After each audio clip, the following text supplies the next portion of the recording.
So you've written your speech, you've redrafted it, you've practiced it, you've rehearsed it. But एक चीज तो रह गई. Do you remember?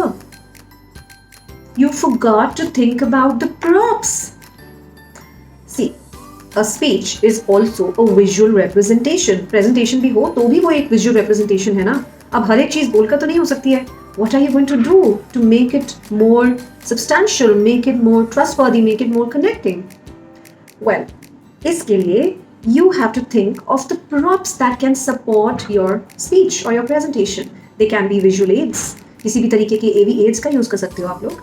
या फिर अगर वो नहीं तो आप कोई ऐसे प्रॉप का यूज कर सकते हो जैसे पेन, पेंसिल, फोन, ब्रेक. माना नहीं है किसी को. Only if that helps to convey the point in your presentation or your speech. अब सोचो, if I am talking about flowers and plants and the environment, maybe I can get a small little watering can to show what I mean.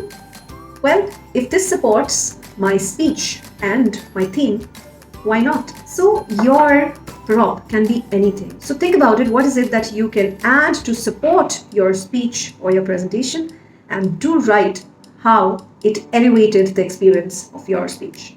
I'm going to come back again with one more tip. I'm Nidhi, your communication skills trainer, public speaking coach, Josh Talk speaker, and a semi-finalist at the World Championship of Public Speaking.